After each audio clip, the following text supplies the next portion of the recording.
Kia ora te whānau. Ngā mihi nui ki a katoa e tēnei ata, ko Sensei Shane toku ingoa. Now today we have an awesome day lined up for you guys.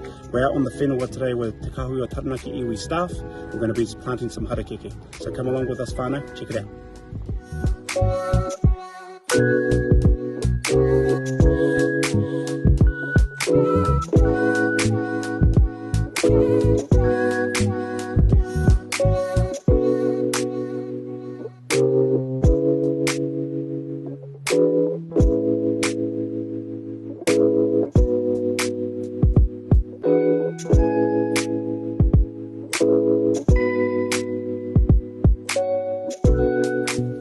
Alright whānau, we're just starting our mahi with the planting here on the WAREA kainga. So we'll go talk to the whānau.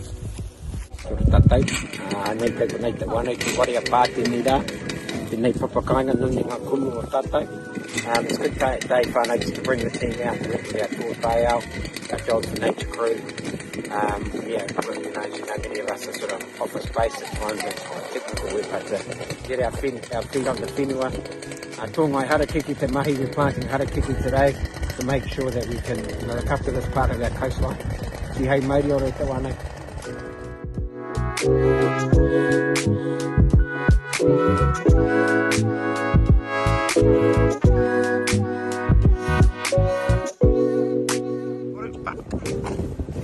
Kia ora whānau, you've got the office crew. We're just talking about, we've been working in the office.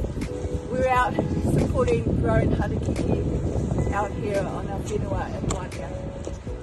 Hi, kia ora. Just great to be out here overseeing what these guys do on the daily. Quite different to what we do in the tari, but it's nice to get our hands dirty every now and again. And reach our roots, touch our whenua, see our beautiful spaces and places. Kia ora.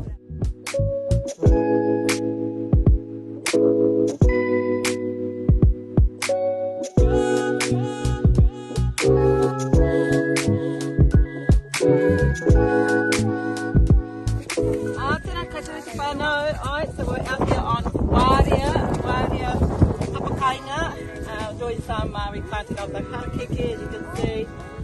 Stunning day to be doing it, nice autumn's day. We're usually in the office, hence these hands, very soft, hence why I need these things. But wonderful to be out with the whānau and in this beautiful place of ours. Kia ora mai.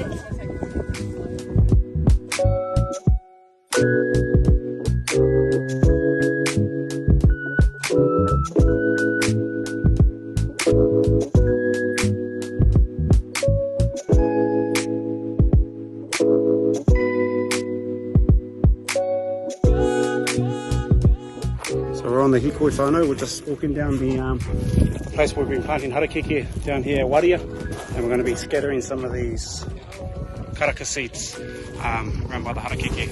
So the whole whānau's come on for hikoi, and you can come along with us. Okay?